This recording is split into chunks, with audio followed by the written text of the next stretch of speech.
சென்னை திருவொற்றியூர் குப்பத்தைச் சேர்ந்த 6ஆம் வகுப்பு படிக்கும் மாணவி ஒருவர் பெரியார் நகரில் உள்ள பள்ளிக்கூடத்திற்கு செல்ல திருவொற்றியூர் மார்க்கெட் பகுதியில் ஷேர் ஆட்டோ ஒன்றில் ஏறினார். பின் இருக்கையில் அமர சென்ற மாணவியை ஆட்டோ ஓட்டுநர் தனது பக்கத்தில் வந்து அமருமாறு கூறியுள்ளார். அதன்படியே மாணவியும் அமர்ந்த நிலையில் பேச்சு கொடுத்து கொண்டே அந்த ஆட்டோ ஓட்டுநர் மாணவியிடம் பாலியல் சீண்டலில் ஈடுபட்டதாக கூறப்படுகிறது. இதனை கண்டு அஞ்சி மாணவி சத்தம் போட்டதால் பதற்றமடைந்த ஆட்டோ ஓட்டுநர் ஓடும் ஆட்டோவில் இருந்து மாணவியை பிடித்து கீழே தள்ளிவிட்டு வேகமாக அங்கிருந்து தப்பித்துச் சென்றார். கீழே விழுந்த மாணவியை அங்கு பணியில் இருந்த பெண் தூய்மை பணியாளர்கள் மீட்டு ஆசுவாசப்படுத்தி மாணவிக்கு முதலுதவி செய்து மாணவியின் பெற்றோருக்கும் காவல்துறையினருக்கும் நடந்த சம்பவம் குறித்து தகவல் தெரிவித்தனர். சம்பவ இடத்திற்கு வந்த திருவொற்றியூர் போலீசார் அந்த பகுதியில் உள்ள கடைகளில் இருக்கக்கூடிய சிசிடிவி கேமராக்களை ஆய்வு செய்தனர். அதில் பதிவாகி இருந்த காட்சிகளை வைத்து குறிப்பிட்ட ஆட்டோவின் நம்பரை கைப்பற்றி அதன் மூலமாக ஆட்டோ ஓட்டுநரின் பெயர், விலாசம் மற்றும் செல்போன் எண்ணை கண்டுபிடித்தனர்.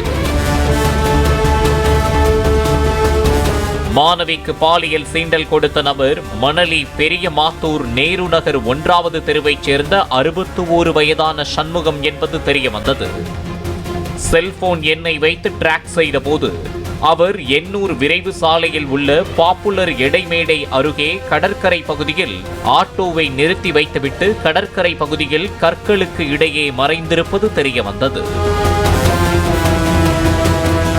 திருவொற்றியூர் தனிப்படை போலீசார் மறைந்திருந்த சண்முகத்தை பிடித்து ஆய்வாளரின் வாகனத்தில் ஏற்ற முயன்றனர். போலீஸ் வாகனத்தில் ஏறும்போது காவலர்களின் கையை தட்டிவிட்டு தப்பி ஓட முயன்ற சண்முகம் கடற்கரை பகுதியில் உள்ள கற்கள் மீது ஏறி ஓடியதாகவும் அதில் நிலைதடுமாறி கீழே விழுந்த சண்முகத்தின் இடது கையில் எலும்பு முறிவு ஏற்பட்டதாகவும் போலீசார் தெரிவித்தனர்.